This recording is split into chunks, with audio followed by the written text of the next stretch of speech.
Hi, welcome to the Butterfly Empire. It is me, your Butterfly Queen. And we are here to cover something very, very special. Some of y'all may have heard of it. Some of y'all may have not. And that's okay, because that's why I'm here. I'm here to let you learn all about it. All the little nooks and crannies. And that is okay. So come in and join us on this Butterfly Empire. Here we go.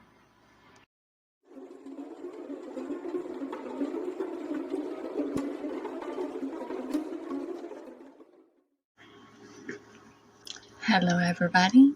Welcome to the Butterfly Empire podcast. It is me, your Butterfly Queen. Today we are covering the Sallie House, which is located near Atkins, Kansas, built in the mid-1800s. It is said to be haunted by the ghost of a young girl who died in the house while undergoing surgery for appendicitis.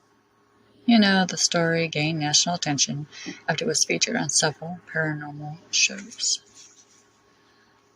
Moving on to the history, the Sallie House was built in the mid-1800s, commissioned by the Finney family and home to Dr. Charles Finney. He practiced medicine from the house, using the bottom floor for surgery and examination, and a bedroom as an office. The Finney family lived upstairs until moving out due to a lack of space. The house was listed on the real estate website Zillow for $1 million in February 2016, but dropped to $499,000 in August and taken off the market in November 2017.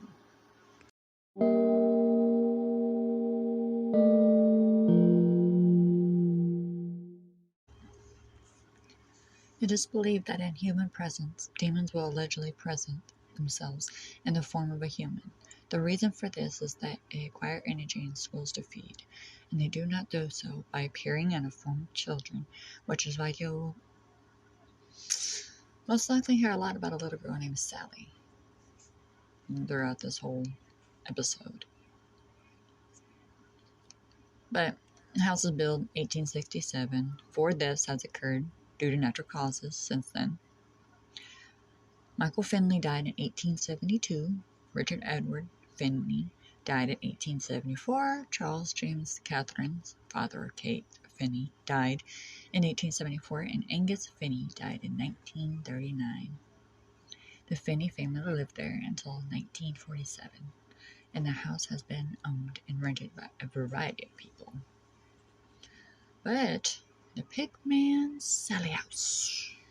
When Tony and Deborah Pickman rented the house in 1992, they began to notice small acts of hauntings, which eventually turned into sleepless nights. Deborah wrote a book about it, Sallie House Haunting, a true story by Deborah Pickman.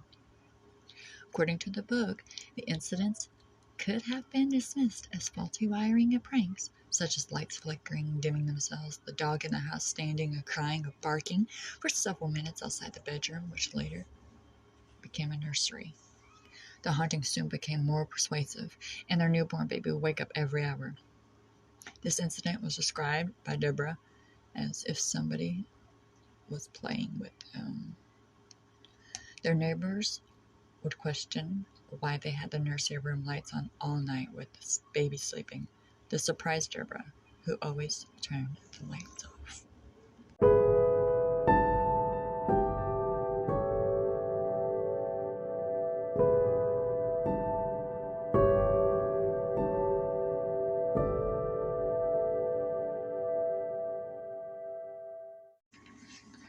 When Deborah, Tony, and her sister Karen went to the nursery room on July 14, 1993, they were found all the toys lying in a circle in the middle of the room, thinking it was a prank by one of them.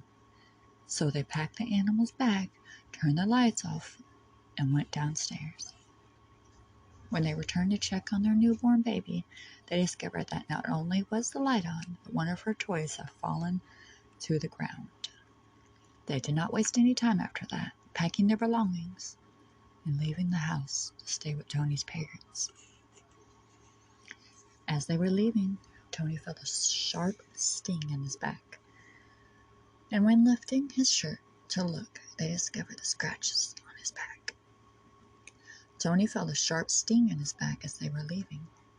And when they lifted his shirt to look, pretty much they discovered more scratches on his back. This continued and became truly terrifying when the scratch appeared while the video was being recorded. This piqued the interest of the media, and the sightings crew paid a visit to the house and filmed an episode there. This incident led Pickman to a psychic who sensed the presence of a woman named Sallie. The crew set their cameras to look for any paranormal activity, and they began interviewing Deborah with clear instructions to move the camera if anything unusual occurred. While Deborah was being interviewed, Tony was sitting in the chair with his daughter, away from the cameras. Suddenly, Tony began screaming, and when they went to go check on him, they discovered scratches on his arm. Tony was horrified by the experience, but he couldn't do anything about it. When he was being interviewed, he noticed he was being scratched. When he removed his shirt to inspect it, he discovered he had scratches on his chest, and after some time, scratches on his back. The pictures on the wall were turned upside down. The vacuum cleaner would turn on and off again. The television would turn on, and after they had been turned off, the music playing toys would turn on by themselves. They only stayed because Deborah wanted to know why this was happening to Tony. After a few months, Tony went to get a glass of orange juice from the kitchen, and when he turned around, he saw a little girl standing in the early 1900s clothing standing. He sketched the girl for Deborah to tell her what he saw. Oh, the picture I'm looking at looks like a very young, curly cute, with a bow in her hair, poofy clothing. Very adorable. Although a resident mentioned that his 5-year-old daughter had a friend named Sallie, and when he scolded her, she would say, "I didn't do it, Sallie did," or "Sallie told me to do it." When the Pickman family relocated in 1994, he showed his drawing to his daughter, who claimed she was her childhood friend about 11 years later. The fire would start on its own in the nursery room. Why was there a fireplace in the nursery room? That's my question.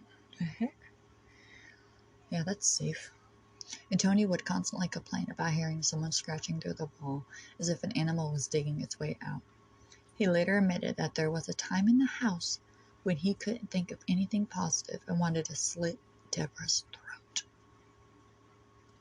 You may be wondering, while they are still living here, Deborah herself stated that even her relatives and people watching on television have asked her why she is still living here. Because they are curious, and as soon as they find out the answer, they will leave. Deborah responded. Ooh, the basement of the Sallie House. The basement had to be the strangest part of the Sallie House.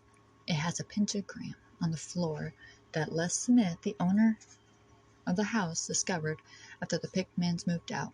The basement is thought to be a gateway for demonic entities.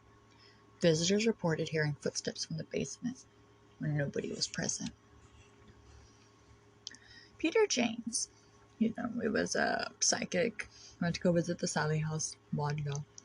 Peter James was scheduled to visit Sallie House without knowing what was going on inside. However, before even entering the house, he noticed a small girl on the upstairs window. Similarly, he discussed the deaths in previous residents, one of whom was the doctor. The presence was strongly felt in 2 locations in the house, one of which was a bedroom and the other one was a nursery room, according to Peter. He felt Sallie's presence and tried talking to her, but he couldn't figure out why Sallie was haunting Tony Pickman and how to make her leave. He also believed that this house was a portal for spirits and that it was home to more than spirits. Just one spirit, at least. However, there is no factual evidence to back up Peter's claim that he saw Sallie on the stairs. New people buy the house, all that good stuff. Well, When the new residents moved to Sallie House, they did not report anything, and neither did Tony and Deborah. After they moved out in 1994 and believed that no such thing happened here. Many people always ask, who was Sallie?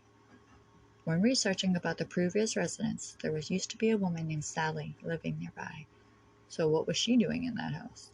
Miss Sallie Isabel Hall died at 821 North First Street on the 23rd of last month of a complication of disease, buried at Oak Hill. Sallie Isabel Hall was 34 years old and gave birth to 14 children. What? Excuse me? 14. You heard me, 14. Jesus Christmas. No, I guess back then in 1905 there was no such thing as birth control. Not very many things knew about condoms. So, keep having children, and hopefully you hit menopause. Anyways, in 1905, she had 14 children. By 1905, of course, not all in 1 month, that's impossible. At the time, the house was owned by Dr. Charles C. Finley. Fortunately, 10 of her children died at birth. Okay. Yeah, okay, I was about to say. With only 3 girls and 1 boy surviving. Dr. Charles C. Finley later relocated to 2 houses in the same neighborhood. According to legend, she forgave the doctor, but continued to attack males inside the house. So the conclusion of all this good stuff. You might be wondering why all the incidents were linked to Tony and no one else. Why not anyone else? Perhaps Tony reminded her of something, or perhaps she or somebody was attempting to possess Tony. On the other hand, why hadn't anyone else noticed her? Or how certain can we be that Sallie's a young girl, not an evil entity? But Tony, interestingly, had a skin disease. Dermatographism. Probably butchered that word when I said it, but you know what? Oh well. It is a harmless skin disease condition in which a person can scratch his body and nothing appears at the time, but scars appear 10 to 15 minutes later. However, this condition does not include bleeding, as Tony Pickman experienced.